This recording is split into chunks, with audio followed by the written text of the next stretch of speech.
മനുഷ്യമാംസം ഭക്ഷിക്കുന്ന bacteria പടരുന്നതിന്റെ പേടിയിലാണ് Japan ഇപ്പോൾ. അപൂർവവും അപകടകാരിയുമായ streptococcal toxic shock syndrome ഇതിനോടകം 977 പേർക്ക് ബാധിച്ചുവെന്നാണ് കണ്ടെത്തൽ. കൃത്യമായ ചികിത്സ ലഭിച്ചില്ലെങ്കിൽ 48 മണിക്കൂറിനുള്ളിൽ മരണം സംഭവിക്കാവുന്ന രോഗമാണ്. ഈ വർഷം മാർച്ച് വരെ 77 പേർ STSS മൂലം മരിച്ചു എന്ന് കണക്കുകൾ കേൾക്കുമ്പോൾ തന്നെ അറിയാം ഈ ബാക്ടീരിയ എത്രത്തോളം അപകടകാരിയാണെന്ന്. ഇതിനെക്കുറിച്ച് സംസാരിക്കുന്ന തുളസിയാണ്. തുളസി, വരൂ. ഈ ചൈനയിലെ വുഹാനിൽ നിന്ന് കടൽ കടന്നെത്തിയ ഒരു വൈറസ് കാരണം നമ്മൾ ഒരുപാട് ബുദ്ധിമുട്ടിയതാണ്. ഇതിപ്പോ ഏതാണ് ഈ ബാക്ടീരിയ? നമുക്ക് പേടിക്കേണ്ട ഒരു അവസ്ഥയുണ്ടോ? ഉണ്ട്, തീർച്ചയായിട്ടും. നമുക്കറിയാം COVID-19 മഹാമാരിയുടെ ഒരു ഭീതിയിൽ നിന്നും ഇപ്പോഴും നമ്മൾ മുക്തരായിട്ടില്ല. അങ്ങനെ ഇരിക്കുകയാണ് ഇപ്പം ജപ്പാനിലെ STSS, അതായത് സ്ട്രെപ്റ്റോകോക്കൽ ടോക്സിക് ഷോക്ക് ബാക്ടീരിയ എന്ന് പറയുന്ന ഒരു സിൻഡ്രോം വന്നിരിക്കുന്നത്. ഇതിൻ്റെ പ്രത്യേകത എന്താണെന്ന് വെച്ച് കഴിഞ്ഞാൽ വിത്തിൻ 48 hours 48 മണിക്കൂറിനകം നമ്മുടെ ശരീരത്തിൽ ഈ ബാക്ടീരിയ പ്രവേശിച്ചു കഴിഞ്ഞാൽ 48 മണിക്കൂറിനുള്ളിൽ മരണമടയും എന്നുള്ളതാണ്. നിലവിൽ ജപ്പാനിൽ ജൂൺ വരെയുള്ള കണക്കുകൾ എടുക്കുമ്പോൾ ഏകദേശം 1000-ഓളം ആളുകളാണ് ഇപ്പോൾ തന്നെ മരണപ്പെട്ടിരിക്കുന്നത്. അപ്പം ഇതിൻ്റെ ഒരു തീവ്രത എങ്ങനെയാണെന്ന് വെച്ച് കഴിഞ്ഞാൽ ബാക്ടീരിയ ശരീരത്തിലേക്ക് പ്രവേശിക്കുമ്പോൾ ഇത് നമ്മുടെ ടിഷ്യൂകളെയാണ് ആദ്യം ബാധിക്കുന്നത്. ടിഷ്യൂകളെ ബാധിക്കുന്നു, പിന്നീട് ഇത് മൾട്ടിപ്പിൾ ഓർഗൻസിന്, ശരീരത്തിലെ ഓരോ അവയവങ്ങളെയായിട്ട് ബാധിക്കുമ്പോഴാണ് ഇതിൻ്റെ ഒരു തീവ്രത വർദ്ധിക്കുന്നത്. മാത്രമല്ല വളരെ പെട്ടെന്ന് തന്നെ ആ വ്യക്തി മരണത്തിന് അടിമപ്പെടുകയും കൂടെ ചെയ്യുകയാണ്. അപ്പം ചികിത്സിച്ച് മാറ്റുക എന്ന് പറയുന്നതിന് റിസ്ക് ഫാക്ടറുകൾ വളരെ കൂടുതലാണെന്നാണ് ആരോഗ്യ വിദഗ്ധരും പറയുന്നത്.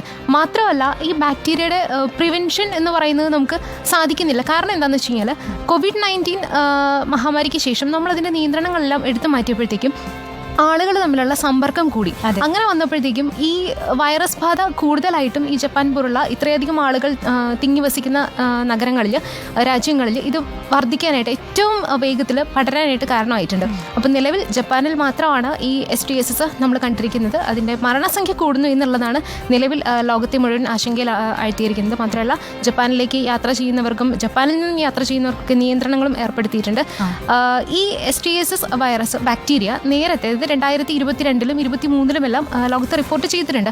അന്ന് പക്ഷേ ഇത്രയൊന്നും മരണസംഖ്യ ഉണ്ടായിരുന്നില്ല. പക്ഷേ ഇപ്പം നമ്മൾ ഒരു ജാനുവരി ടു ജൂൺ വരെയുള്ള കണക്കുകൾ എടുക്കുമ്പോൾ തന്നെ മരണസംഖ്യ ഉയരുന്നു. അതിനോടൊപ്പം തന്നെ ഇതിൻ്റെ രോഗലക്ഷണങ്ങൾ എന്ന് പറയുന്നത് വളരെ ചെറിയ ലക്ഷണങ്ങളാണ്. ഇത് പനി, ചെറിയ രീതിയിലുള്ള തൊണ്ടവേദന. പക്ഷെ ഇത് വന്നു കഴിയുമ്പോഴത്തേക്കും വിത്തിൻ 48 മണിക്കൂറിനുള്ളിൽ തന്നെ ആൾ മരണമടയുമ്പോഴത്തേക്കും നമുക്ക് ഒന്നും പ്രിവെൻറ്റ് ചെയ്യാനായിട്ട് സാധിക്കുന്നില്ല എന്നുള്ളതാണ് ഏറ്റവും പേടിപ്പിക്കുന്ന ഒരു കാര്യം. അപ്പം നിലവിൽ COVID-19 ശേഷം നമ്മളൊരു മറ്റൊരു മഹാമാരിയെ മുന്നിട്ടുകൊണ്ടിരിക്കുകയാണ്. അതിൻ്റെ ഒരു ഭീതിയിൽ കൂടെയാണ്. ഇപ്പം ഈ കോവിഡ് വന്ന സമയത്ത് തന്നെ ആ രാജ്യത്ത് വുഹാനിലൊക്കെ കൂടുതൽ പേരിലേക്ക് ഇത് പടർന്ന സാഹചര്യത്തിലാണ് ലോകരാജ്യങ്ങൾ ഇത് ശ്രദ്ധിക്കാൻ തുടങ്ങിയത്. എനിക്ക് തോന്നുന്നു ഈ ബാക്ടീരിയയുടെ ഒരു പ്രചരണത്തിലും അങ്ങനെ തന്നെയാണ് തോന്നുന്നത്. കൂടുതൽ ആളുകളിലേക്ക് എത്തുമ്പോൾ നമ്മൾ എല്ലാ രാജ്യങ്ങളും ഇതിപ്പോൾ ശ്രദ്ധിക്കുന്നുണ്ട്. ആ രാജ്യത്ത് നിയന്ത്രണങ്ങൾ ഏർപ്പെടുത്തിയിട്ടുള്ള ആശ്വാസമാണ് അല്ലേ? ജപ്പാനിൽ നിയന്ത്രണങ്ങളുണ്ട്. അതുപോലെ ജപ്പാനിലേക്ക് പോകുന്നവർക്കും അവിടെ നിന്നും പോകുന്നവർക്കും തിരിച്ചും നിയന്ത്രണങ്ങൾ ഒട്ടേറെ ഏർപ്പെടുത്തിയിട്ടുണ്ട്. അപ്പം നമ്മൾ സൂക്ഷിക്കേണ്ടതായിട്ടുണ്ട്. ഒപ്പം തന്നെ ഈ പറഞ്ഞതുപോലെ നിയന്ത്രണങ്ങൾ നമ്മൾ പാലിക്കുക, മാസ്ക് ധരിക്കുക, അതുപോലെ ശുചിത്വം പാലിക്കുക. പ്രത്യേകിച്ചും അവർ പറയുന്നത് ശരീരത്തിൽ മുറിവുകളുണ്ടെങ്കിൽ അത്തരം ആളുകൾ കൂടുതൽ ശ്രദ്ധിക്കണം എന്നുള്ളതാണ്. കാരണം മുറിവുകളിലൂടെയൊക്കെയാണ് ബാക്ടീരിയ ഏറ്റവും അധികം ശരീരത്തിലേക്ക് പടർന്നു പിടിക്കുന്നത്. പിന്നീട് മുറിവുകൾ പെട്ടെന്ന് തന്നെ അത് പഴുത്ത വ്രണമായി മാറുന്നു. അത് ബാക്ടീരിയ അകത്തേക്ക് കയറുന്നു, പെട്ടെന്ന് തന്നെ മറ്റ് അവയവങ്ങളെ ബാധിക്കുന്നു. ടിഷ്യൂസിനെ ബാധിക്കുന്നതോടുകൂടെ എളുപ്പത്തിൽ മറ്റ് അവയവങ്ങളിലേക്ക് ബാധിക്കുന്നു. അതോടുകൂടെ പിന്നെ മരണം ഉറപ്പാകുന്നു എന്നുള്ളതാണ്.